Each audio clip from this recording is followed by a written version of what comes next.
여자가 이르되 주여 내가 보니 선지자로소이다.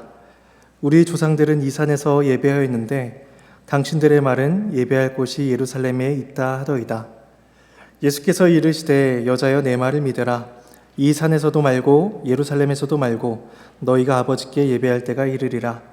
너희는 알지 못하는 것을 예배하고 우리는 아는 것을 예배하노니 이는 구원이 유대인에게서 날미라. 아버지께 참되게 예배한 자들은 영과 진리로 예배할 때가 오나니 곧 이때라. 아버지께서는 자기에게 이렇게 예배한 자들을 찾으시느니라. 하나님은 영이시니 예배한 자가 영과 진리로 예배할지니라. 하나님의 말씀입니다. 하나님께 감사합니다. 하나님의 형상으로 창조함을 받은 모든 사람들은 하나님을 예배하고 하나님께 모든 영광을 올려드려야만 합니다. 그래서 웨스트민스터 신앙고백서 21장 1절의 상반부에서는 다음과 같이 말을 합니다. 우리 함께 읽어보도록 하겠습니다. 함께 읽겠습니다. 본성의 빛은 만물에 대한 지배권과 주권을 가지신 하나님께서 계시다는 것을 보여줍니다.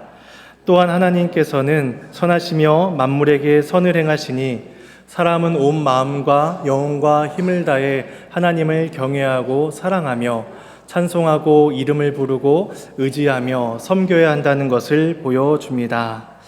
이 사람 안에 주어진 이 본성의 빛 자체가 하나님께서 계시다는 것, 그 사실과 또한 그 하나님께 모든 영광과 찬송, 섬김을 드려야 한다는 사실을 우리에게 알게 한다는 것입니다.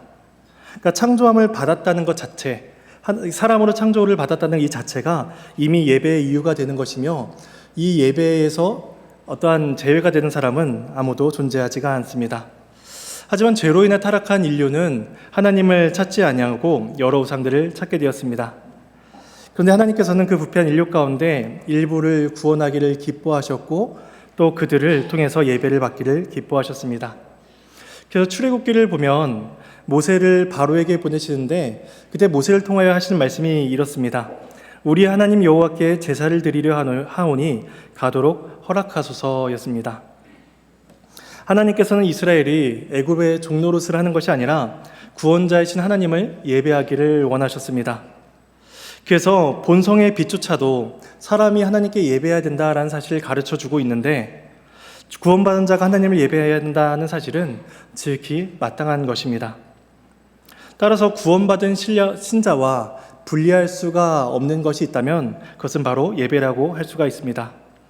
그 다음 우리는 어떻게 하나님을 예배해야만 하는 것일까요? 오늘 본문은 사마리아 지역의 한 우물가에서 예수님과 한 여인이 나눈 대화입니다. 19절에 이 여인은 예수님을 가리켜서 선지자다라고 말을 합니다. 이미 이 여인은 앞에서부터 이루어진 이 대화를 통하여서 예수님께서 특별하신 분, 예수님께서 하나님으로부터 보내심을 받은 자, 선지자다라는 인식을 하게 됩니다. 그래서 이 여인은 자신이 지금까지 가지고 왔던 한 가지 고민을 그 선지자이신 예수님께 질문하게 됩니다. 그것은 바로 예배에 관한 것이었습니다. 그래서 예수님께서는 그 여인에 대한 대답을 통해서 예배가 무엇인지를 우리에게 가르쳐 주십니다. 우리는 세 가지로 그 교훈을 생각해 보려고 합니다. 먼저 첫 번째로 예배는 공간이 아니라 시간이 중요하다라고 말씀을 하십니다. 장소가 아니라 때가 중요하다라고 말씀하고 있는 것입니다. 그래서 21절에 보시면 이렇게 말씀을 하십니다. 여자여 내 말을 믿으라. 이 산에서도 말고 예루살렘에서도 말고 너희가 아버지께 예배할 때가 이르리라 라고 말씀하십니다. 또한 23절에서도 보시면 영과 진리로 예배할 때가 오나니 곧 이때라 라고 말씀하십니다. 그러니까 예수님께서는 계속해서 예배할 때 바로 그 시간에 대해서 강조를 하십니다. 왜냐하면 예수님께 질문하는 그 사마리아 여인의 질문 자체가 틀렸기 때문입니다. 사마리아 여인은 어디에서 예배하는가가 중요했습니다. 그 여인의 관심에는 오직 공간, 장소만이 있었습니다. 그래서 20절에 그 여인의 질문을 보시면 이렇습니다. 우리 조상은 이 산에서 예배하였는데 당신들의 말은 예배할 곳이 예루살렘에 있다 하더이다 라고 이야기합니다. 그러니까 여인은 이 산과 예루살렘, 이 장소적인 개념을 예수님께 질문을 합니다. 사마리아 여인은 예배를 떠올렸을 때 어디에서 예배하는가? 공간이 제일 중요했고 그에 질문을 예수님께 던지고 있는 것입니다. 사실 세상의 일반적인 모든 종교들은 다 공간을 중요하게 여깁니다.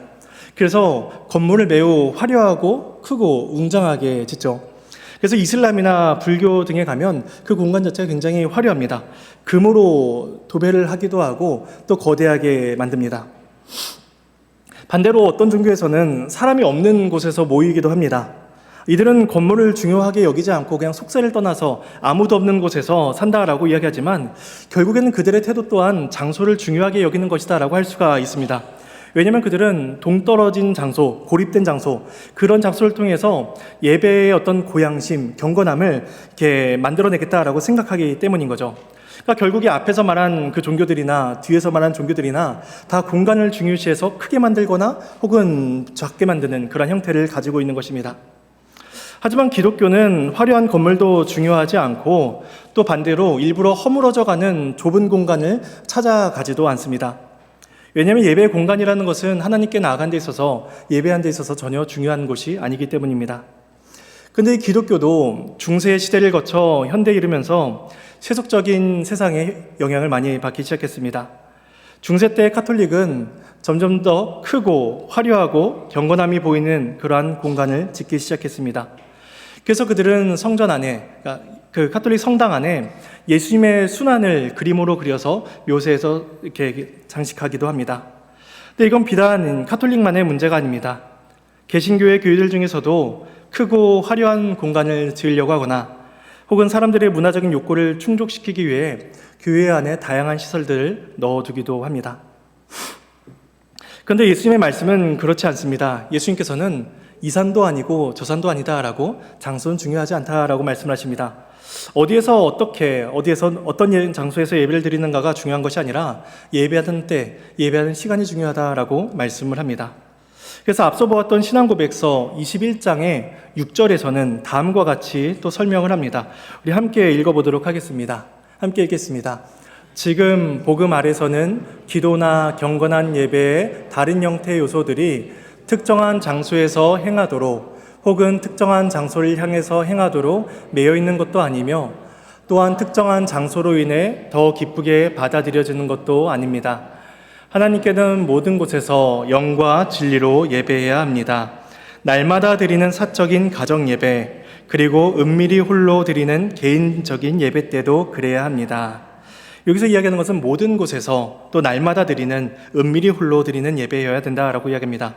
성도에게 있어서 모든 장소가 예배의 장소가 되는 것이며 또 모든 삶이 예배의 시간이 된다라고 성경은 이야기합니다. 그래서 사도 바울은 로마서 12장 1절에서 이렇게 말씀합니다. 너희 몸을 하나님이 기뻐하시는 거룩한 산 제물로 드리라. 이는 너희가 드릴 영적 예배니라 라고 말씀합니다. 학업을 하든 생계를 이어가든 먹든지 마시든지 무엇을 하든지 간에 우리의 삶이 하나님께 올려드리는 영적인 예배가 된다는 사실입니다. 그런데 우리가 이렇게 모든 일상을 예배한 사람으로 영적 예배로 올려드린다고 한다면 이렇게 일정한 시간에 주일에 모여서 시간을 정해서 모든 교인들이 모여서 예배를 드린 이 공적 예배의 중요성은 이루 말할 수가 없을 것입니다. 신앙고백서 21장 6절을 마저 보면 이렇게 이야기를 합니다. 함께 읽겠습니다. 날마다 드리는 사적인 가정 예배 그리고 은밀히 홀로 드리는 개인적인 예배 때도 그래야 하지만 공적 집회에서는 더 엄숙히 예배해야 합니다. 하나님께서 자신의 말씀이나 섭리로 공적 집회로 부르실 때 부주의나 고의로 이를 무시하거나 등한히 해서는 안 됩니다. 네, 하나님께서는 개개인이 모든 시간에 하나님께 예배하며 살아갈 수 있도록 부르고 계시지만 특별히 믿음의 공동체가 시간을 정해서 한 장소에 모여 예배하는 것은 하나님께서 특별히 세우신 방편이라는 것입니다. 그래서 우리는 이 시간을 통해서 설교의 말씀을 듣고 또 성도 간의 지체의 연합을 누리면서 그리스도의 몸된 교회를 이루어가는 기쁨을 누리게 되는 것입니다. 그래서 어떻게 하면 온 마음과 영혼과 힘을 다해 하나님을 경외하고 사랑하고 찬송하고 이름을 부르며 의지하고 섬길 수 있는가? 이것을 노력해야 하는 것입니다. 이것은 처음에 말씀드린 것처럼 본성의 빛을 소유하게 된 모든 사람들이 가져야 되는 태도이며 더 나아가서 죄인을 구원해 주신 자들에게 주시는 마땅한 의무이며 책임인 것입니다. 따라서 우리는 주일 예배가 하나님께 올려드리는 그러한 영광스러운 예배가 될 수 있도록 주중의 시간들이 모두가 영적인 예배로서 올려져야 하며 특별히 주일 예배는 더욱더 그러해야 된다라고 교훈을 주고 계십니다. 그래서 예수님은 우리에게 공간이 아니라 예배할 때가 중요하다라고 시간적인 중요성을 말씀하십니다. 이어진 두 번째로 주시는 예수님의 교훈은 누구에게 예배하느냐, 예배하느냐가 중요한 것이 아니라 누구에게 예배하느냐 하는 예배의 대상이 중요하다는 것입니다. 21절에 보시면 예수님께서 또 이렇게 말씀하셨습니다. 너희가 아버지께 예배할 때가 이르리라. 그리고 23절에 보시면 아버지께 참되게 예배한 자들이다 라고 말씀하시고 23절 하반절에서는 아버지께서는 자기에게 이렇게 예배한 자들 찾으신다 라고 말씀하십니다. 그러니까 예수님께서 거듭해서 말씀하시는 것은 뭐냐면 예배의 대상이 있다는 것입니다. 우리가 드리는, 기독교가 드리는 예배는 무아지경이나 황홀경 같은 상태에 빠지는 것이 아닙니다. 또한 설교자를 통해서 성경의 지식을 배우는 것으로 끝나는 것도 설교가 예배가 아닙니다. 살아계신 아버지께 예배하는 것이기 때문에 우리는 늘 바른 지식과 명확한 인식을 가지고 감정을 가지고 하나님을 예배하면서 늘 그분 앞에 서 있다는 사실을 우리는 인식하고 예배하게 되는 것입니다. 예수님께서 이렇게 반복하여 예배의 대상에 대해서 말씀하시는 이유가 무엇일까요? 방금 우리가 앞서서 말씀드렸다시피 이 여인은 그 질문 자체에 예배의 대상이 누군가에 대해서 관심이 없었기 때문입니다. 말씀드렸다시피 이 산에서 드리냐 저 산에서 드리냐 이것에만 관심이 있었지 누구에게 대한 관심이 없었습니다. 그러니까 이 여인에게 있어서 예배의 대상이 실종된 것입니다. 분명히 이 여인은 예배를 이야기하고 있습니다. 이 산에서 예배해야 됩니까? 저 산에서 예배해야 됩니까? 분명히 예배에 대한 질문을 가지고 있는데 이 여인에게는 정작 예배의 대상은 존재하지 않았습니다. 그들의 예배가 무지하고 왜곡되었다라는 사실은 22절을 통해서도 말씀하고 계십니다. 22절에 보시면 너희는 알지 못하는 것을 예배하고 우리는 아는 것을 예배하노니 이는 구원이 유대인에게서 남이라. 예수님께서는 너희와 우리를 대조하십니다. 그리고 알지 못하는 것과 아는 것을 대조하십니다. 하나님께서 성경을 통해서 하나님 자신을 우리에게 계시하여 주셨고 예수 그리스도를 통한 구원을 나타내 보이셨습니다. 그리고 이것은 먼저 유대인을 통해서 알려지게 되었다는 것입니다. 이스라엘 하나님의 백성을 선택하시고 그들에게 율법을 주신 것입니다. 반면에 사마리아는 북이스라엘과 남유다가 나뉘어지게 되었고 분열되면서 결국엔 먼저 멸망하고 혼합 민족이 되면서 오래전에 그들에게 남아져 있던 율법의 흔적들은 가지고 있었지만 오랜 시간이 지나면서 또 종교의 혼합이 이루어지면서 예배의 대상과 예배의 의식들이 다 이루어져 버리게 됩니다. 그래서 그것만으로는, 그들이 가지고 있었던 것만으로는 온전한 예배의 방식, 온전한 예배의 대상을 알지 못했던 것입니다. 이런 모습은 사도행전 21장에서도 발견할 수가 있습니다. 사도행전 21장에서 사도 바울이 아덴을 이제 선교 여행을 가게 됩니다. 그때 아덴 사람들이 많은 신들을 섬기는 모습을 발견하게 되는데 그 중에는 알지 못하는 신에게 라고 쓰여진 제단도 있었습니다. 그러니까 그들은 자기가 섬기는 신이 누군지도 모른 채 알지 못하는 신에게 예배하고 있었던 것이죠. 예배를 드리고는 있는데 예배의 대상이 명확하지 않습니다. 그러니까 그런 것들은 예수님께서 참된 예배가 아니다라고 말씀하십니다. 늘 예배의 대상은 명확해야 되며 명확한 그 대상은 경배를 받으시기에 합당한 분이셔야만 합니다. 대상은 명확한데 우리와 같은 피조물이라면, 대상은 명확한데 우리가 만든 우상들이라면 그 예배 또한 잘못된 예배다라고 예수님께서 말씀하십니다. 신앙고백서 21장 2절에서는 이렇게 말씀합니다. 함께 또 읽어보겠습니다. 경건한 예배는 성부, 성자, 성령 하나님께 드려야 합니다. 천사들이나 성인들이나 어떤 다른 피조물에게 드려서는 안 되며 오직 하나님께만 드려야 합니다. 그리스도 한 분이에 다른 중보자를 통해 드려서도 안 됩니다. 성경은 교훈하는 것이 삼위일체 하나님이라는 예배의 대상이 명확해야 된다라고 말씀합니다. 하지만 부패한 예배 속에서는 하나님이 아니라 다른 존재에게 예배하는 일들이 계속해서 이루어져 왔습니다. 하나님께 올릴 영광을 천사들이나 성인들과 같은 사람들에게 돌리게 된 것입니다. 마치 그들이 하나님과 우리 사이에 중재자가 되어서, 중보자가 되어서 우리의 어떤 예배를 받게 하거나 또한 하나님의 은혜를 대신 전달해주는 역할을 할 수 있다라고 생각하게 된 것이죠. 그래서 그들은 하나님께 직접적으로 나아가는 것보다, 진노하신 하나님, 무서우신 하나님께 직접적으로 나아가는 것보다 천사들이나 성인들을 통하여서 하나님께 나아가는 것이 더 좋다라고 하면서 그렇게 예배의 대상을 왜곡하였습니다. 그러나 삼위일체 하나님과 중보자이신 예수 그리스도를 떠난 예배는 참된 예배가 아니라 거짓된 예배이며 경건한 예배가 될 수 없습니다. 또한 예배의 대상이 왜곡되는 천사나 성인들과 같이 혹은 다른 피조물로서 왜곡되는 것이 아니라 예배의 대상이 완전히 상실되는 경우가 있습니다. 그것은 예배 초점이 바로 우리 자신에게 맞춰지는 경우입니다. 우리는 종종 이렇게 생각합니다. 내가 은혜를 받았는가? 내가 예배를 드리면서 나에게 어떤 감동이 있었는가라고 생각합니다. 그래서 예배에 감동과 은혜와 눈물이 있으면 예배를 잘 드린 것이고, 그러한 감동이 없이 무미건조하게 돌아가게 되면 예배를 잘 드리지 못했다라는 아쉬움을 갖기도 합니다. 예배 대상이신 하나님은 실종이 되어버리고 그 자리를 나른 존재가 대신하게 됩니다. 근데 우리가 구약의 모든 제사를 살펴보면 구약의 모든 제사는 하나님께서 흠양하여 그 제사를 받으셨는가, 그 예배를 받으셨는가에 대해서 말씀을 하고 있지, 그 제사를 드림으로써 그 제사자가 마음의 감동을 누리고 돌아갔는가, 이것에 대해서는 전혀 말씀하지 않고 있다는 것입니다. 결국 우리에게 중요한 것은 우리가 누구에게 예배를 드리고 있는가, 그 예배의 대상이 누구인가 명확한 인식이 있어야 한다는 것입니다. 우리가 살아계신 하나님께 예배를 드리고 있구나 하는 분명한 인식이 지금도 우리들에게는 분명히 있어야 합니다. 그래서 예수님께서는 사마리아 여인에게 하나님이 어떤 분이신가, 그 예배의 대상이신 하나님에 대해서 설명하여 주십니다.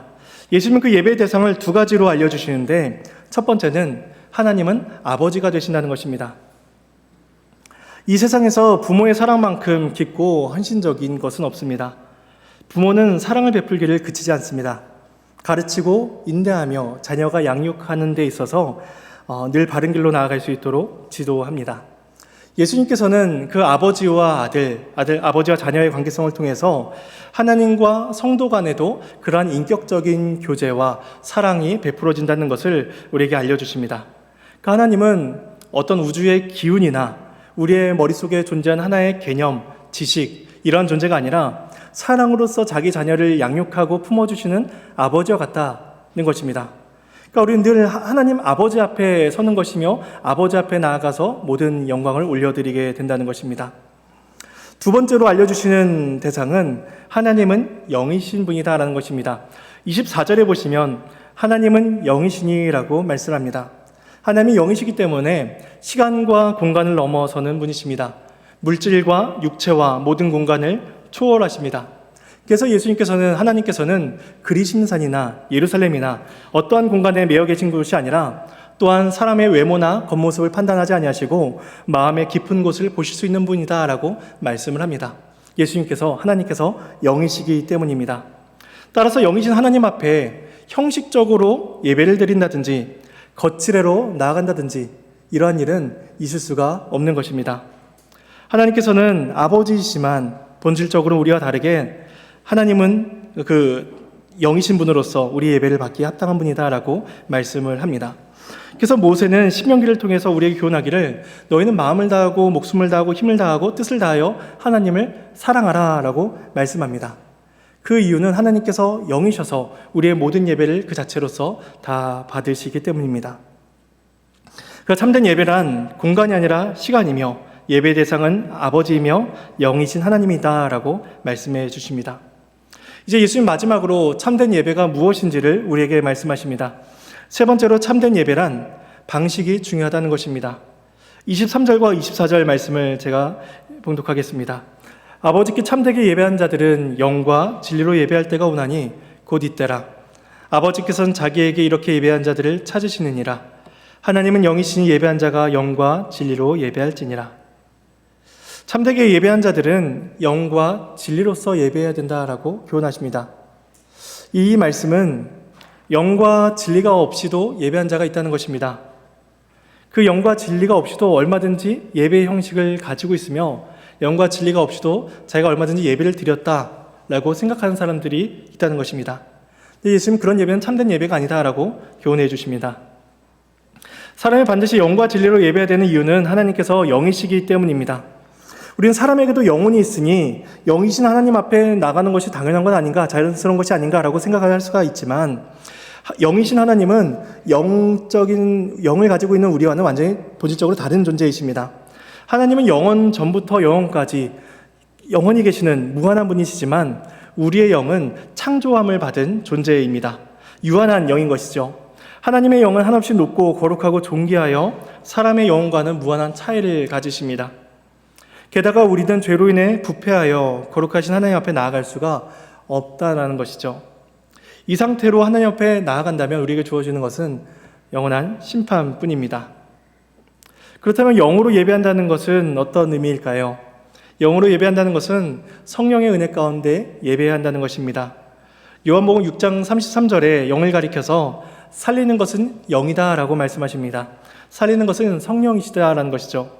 육체와 물질은 죽은 영혼을 살리지 못합니다. 수많은 사람들이 돈과 명예를 손에 거머쥐지만 결국에는 죽음을 맞이하는 것, 그 이유는 한 가지입니다. 물질이 그 사람에게 생명을 주지 못하기 때문입니다. 오직 성령님만이 죽은 자를 살려 생명을 주십니다. 성령님께서 지금도 죄로 인해 죽었던 자들에게 중생의 은혜를 베푸사 그들에게 구원의 복음이 들리게 하시며 은혜 앞으로 나아오게 하신다는 것입니다. 이것은 성령의 은혜가 아니면 설명할 수가 없는 것입니다. 또한 성령님만이 유한한 우리가 무한하신 하나님 앞에 나아갈 수 있도록 하십니다. 디모데전서 6장 16절에 사도 바울은 이렇게 말씀합니다. 오직 그에게만 죽지 아니함이 있고 가까이 가지 못할 빛에 거하시고 어떤 사람도 보지 못하였고 또 볼 수 없는 이시다라고 말씀합니다. 하나님은 그 존재 자체가 사람이 가까이 할 수 없고 볼 수 없을 만큼 높고 거룩한 분이다라는 것입니다. 영이신 우리가 영이신 하나님을 예배할 수 없는 이유가 여기에 있습니다. 우리가 구원을 받았다고 해서 하나님과 우리 사이의 그 존재론적인 간극이 좁혀지는 것이 아닙니다. 우리는 창조함을 받은 것 자체, 구원을 받은 것 자체가 이미 하나님과 우리 사이의 간격을 보여주고 있습니다. 하나님은 여전히 우리의 하나님이 되십니다. 하나님은 여전히 창조주가 되시며 우리는 여전히 피조물로서 하나님 앞에 존재합니다. 어떤 사람도 하나님을 볼 수 없으며 어떤 사람도 그의 음성을 들을 수가 없습니다. 근데 이러한 절대적인 차이를 극복하게 하시는 분이 바로 성령 하나님이시다라고 우리에게 교훈하십니다. 성령님께서는 우리를 도우사 하나님 앞으로 나가게 하시며 하나님 앞에서 그 말씀이 들리게 하시고 또한 하나님 앞에 예배하게 하십니다. 그러므로 성령님의 은혜가 없이는 참되게 예배할 수가 없는 것이죠. 또한 예수님께서는 영과 진리로 예배해야 된다라고 이야기하고 있는데 이때 진리는 하나님의 말씀을 가리킵니다. 우리 하나님을 예배하려면 하나님이 어떤 분이신지 또 그 하나님께서 자기 백성에게 원하시는 내용이 무엇인지를 우리는 알아야 됩니다. 앞서 잠깐 언급했듯이 예배의 대상이 내가 아니라 하나님이 아니라 내가 되는 경우가 있습니다.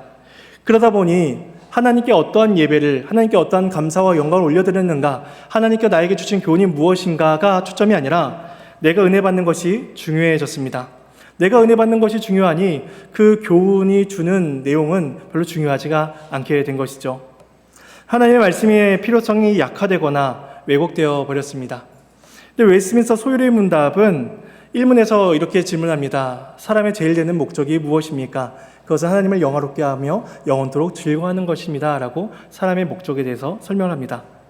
이 소유의 문답은 이 하나님을 영원토록 즐거워하는 것, 하나님을 영화롭게 하는 것, 이것을 위해서 하나님께서 우리에게 성경을 주셨다라고 2문과 3문에서 우리에게 질문을 줍니다.